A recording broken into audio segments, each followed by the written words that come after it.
안녕하세요. 이번 주 이제 지난주 마태복음에 이어서 이번 주는 마가복음 개요를 여러분과 함께 공부하고자 합니다. 똑같이 마가복음의 저자도 그 복음서 내에 기록되어 있지 않기 때문에 정확하게 이야기하자면 마가복음의 저자는 알려져 있지 않다라고 하는 것이 맞습니다. 하지만 지난번 마태복음과 마찬가지로 초기 교부들의 글, 파피아스라든가 유세비우스라는 그런 교부들의 글을 보면 이 마가복음이 마가에 의해서 적혀졌다라고 기록이 됩니다. 그리고 2세기 중후반에 나오는 교회들의 어떤 그 기록들을 보면 그것 역시 이 복음서가 마가에 의해서 적혀졌다라는 것을 알려주고 있기 때문에 이 마가복음의 저자가 마가다. 그렇게 해서 The Gospel According to Mark라고 그렇게 전해지고요. 이 마가복음은 사실은 베드로 복음이라는 또 다른 이름이 있습니다. 왜냐하면 이 마가복음은 마가가 베드로가 이야기해 준 것을 적어서 기록했다라는 그런 것이 정설입니다. 그렇게 해서 실제로 적기는 마가가 적었지만 그 모든 마가복음서에 나오는 내용의 대부분은 베드로에게서 왔다라고 해서 일명 베드로 복음이라고 그렇게 알려져 있습니다. 마가복음이 적혀진 시기는 좀 사람들한테서 이게 아직까지도 정확하게 확정되지 않은 거지만 제일 빠르게는 30년대 후반, 제일 늦게는 60년대 후반에 걸쳐서 약 30년 정도의 오차가 있습니다. 그렇지만은 많은 학자들에게 있어서 지금 인정되고 있는 그러한 시기는 50년대 중후반입니다. 그래서 만약에 이 학설을 인정한다면 50년대 중후반에 마가복음이 적혔다라는 것을 인정한다면은 이 사복음서 중에서 마가복음이 가장 먼저 기록된 그런 복음서가 됩니다. 그리고 저희들이 그 마가복음의 좀 특징을 좀 살펴보고자 하는데요. 마가복음은 가장 짧은 복음서입니다. 16장으로 구성되어 있어서 20여 장이 넘는 다른 복음서에 비해서 짧은 복음서이고요. 그리고 또 다른 특징은 마가복음의 내용 중에 약 92% 정도가 마태복음에 나타납니다. 그리고 마가복음의 48% 정도의 내용이 누가복음에 나타납니다. 이러한 것이 마가복음이 먼저 적혔고 마태와 누가가 이 마가복음을 바탕으로 해서 자신들이 적은 그 복음서를 적었을 거라고 하는 그러한 학설이 있습니다. 그것을 Markan Priority라고 영어로는 이야기하는데요. 그 마가복음이 최초로 적혀졌고 그것이 다른 복음서의 기초가 되었다라는 그런 학설이 있습니다. 그 마가복음의 내용을 보시면 짧다라고 했는데요. 그 짧은 그것이 어떻게 나타나냐 하면 예수님의 사역들에 대해서 길게 설명을 하지 않습니다. 예수님이 이런 사역했다. 그래서 사역 중심으로 간략하게 그렇게 설명 없이 이렇게 내용만 쭉쭉 이렇게 간단하게 적는 그런 식으로 마가복음이 전개가 되고요. 마가복음을 읽다 보면은 전반적으로 분위기가 좀 급합니다. 곧바로라는 그런 단어, 영어로는 immediately라는 단어가 약 한 40차례 정도 그렇게 드러나는 걸로 봐서 아주 이렇게 뭔가 예수님께서 뭐라고 말씀하시면 곧장 순종하고 곧장 행동에 옮기는 그러한 어떤 마가의 어떤 성격이 아닐까라는 그런 대목도 있고요.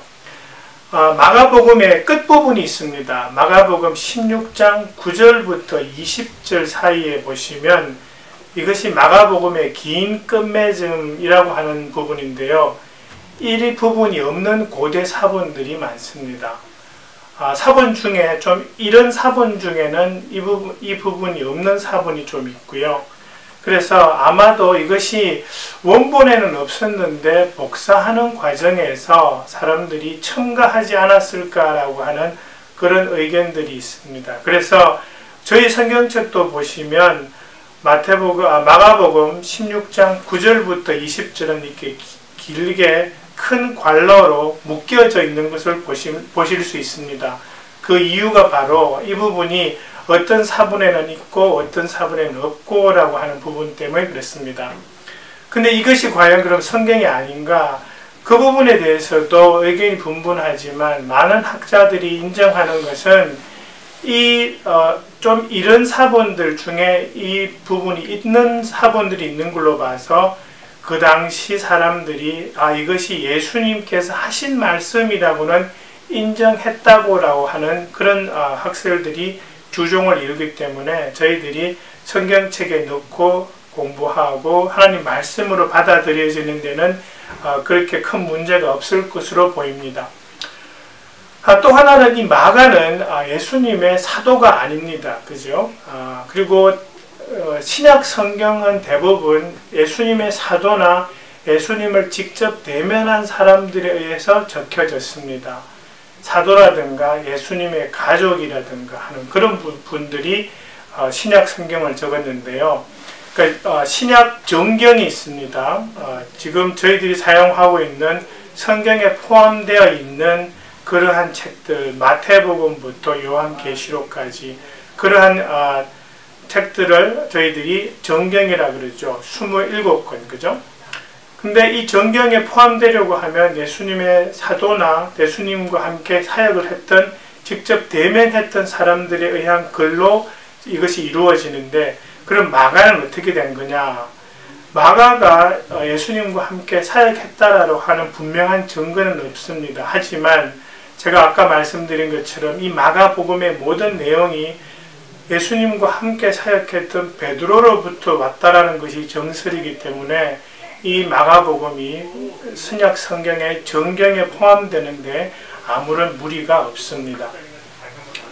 마가복음의 대상과 저술 목적을 말씀드리자면, 지난번 마태복음은 유대인들을 대상으로 했지만 이 마가복음은 로마인들을 포함하는 이방인 그리고 일반 서민들을 대상으로 적혀졌습니다.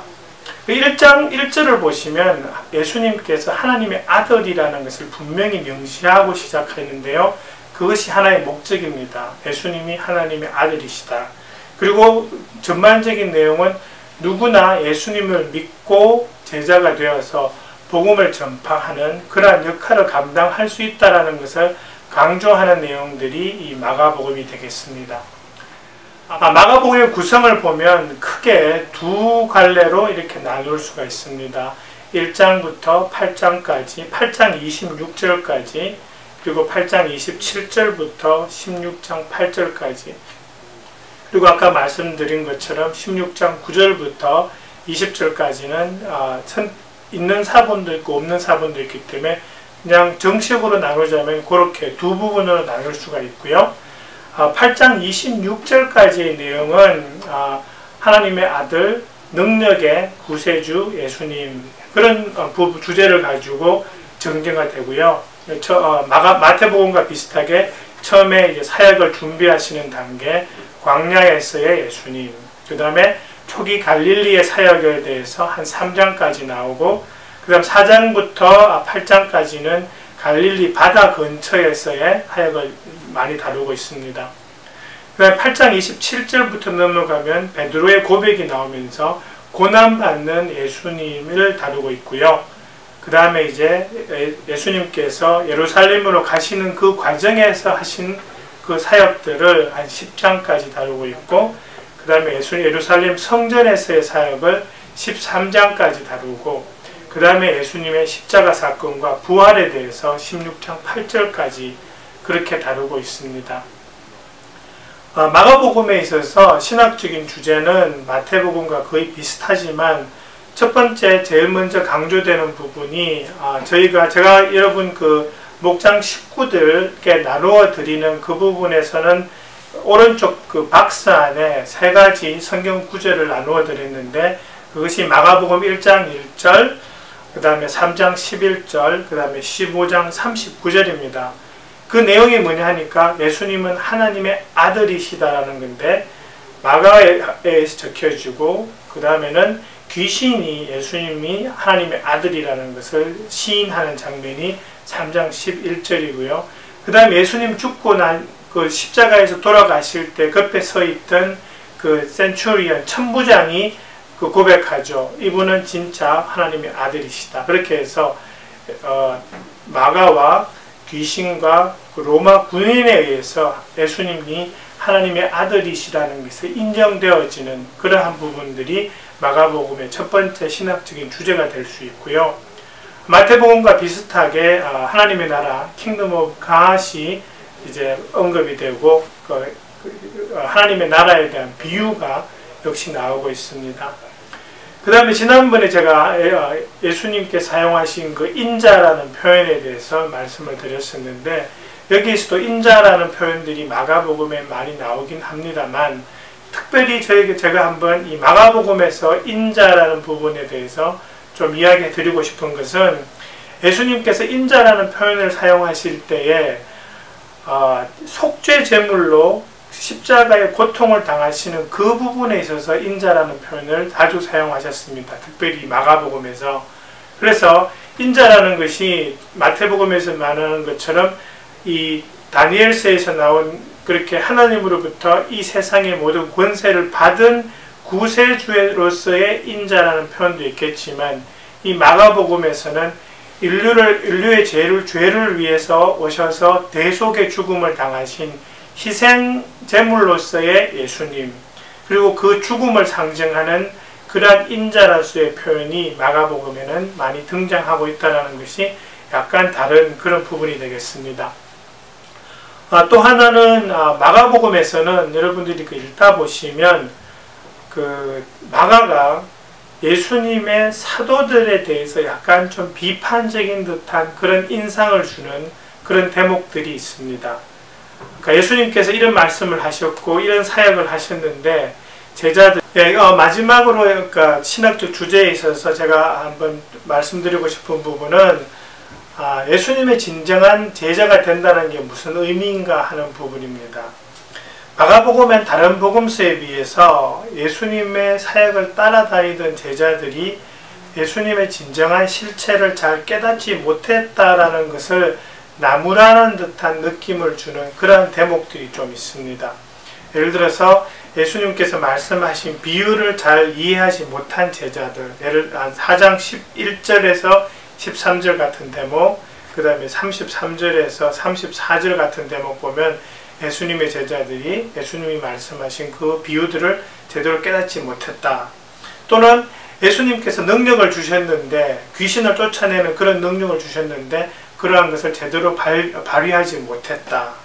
또는 베드로가 예수님이 하나님의 아들이라고 시인을 하자마자 다시 부인하는 그런 장면들을 보면서 뭔가 이렇게 부정적인 측면들이 드러납니다. 그러면서 마가가 하는 의도는, 그렇게 오랫동안 사역을 같이 했지만 제자들은 나중에 예수님께서 십자가에 돌아가시고 부활하실 때까지 예수님의 진정한 실체를 알지 못한 채로 그렇게 지낸 부분들이 많다라는 그런 부분들을 이야기하고 있습니다.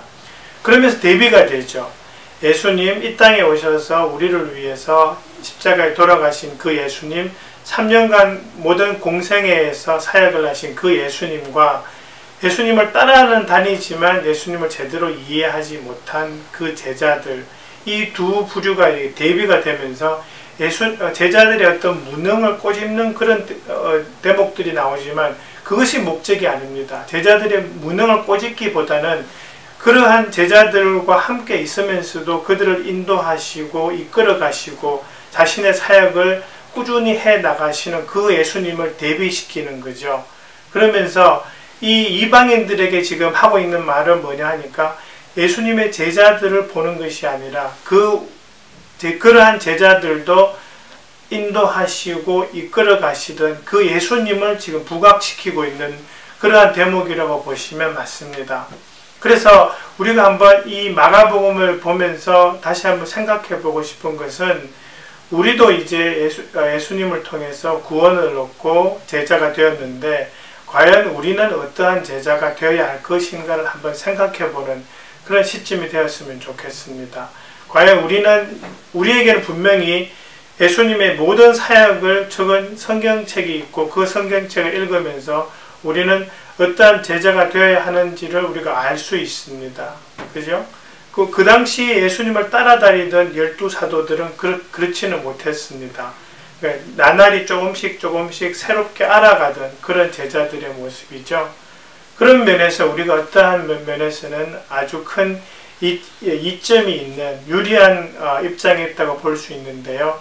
그러한 우리들의 모습을 생각하면서 우리가 진정으로 예수님이 원하시는 그러한 제자로서의 삶을 살아가야 되지 않을까라는 그런 생각을 한번 해보게 됩니다. 그래서 이번 주에도 목장 식구들과 함께 이러한 것들 함께 나누시면서 우리의 삶, 우리의 제자로서의 그런 모습들을 한번 살펴보는 시간이 되었으면 좋겠습니다. 그리고 다음 주부터는 이수관 목사님께서 이제 요나서를 시작하십니다. 그래서 제가 이 마태 마가복음 개요에서 잠깐 그치고 요나서로 넘어가서 요나서를 좀 다루고 난 다음에 3월이 되면 다시 목사님께서 안식월을 가지십니다. 그때 다시 그 개요로 다시 돌아가려고 그렇게 계획 중에 있습니다. 그렇게 알아주시고요. 이번 주도 목장 식구들과 함께 즐거운 성경 공부하시기 바랍니다. 수고하셨습니다. 감사합니다.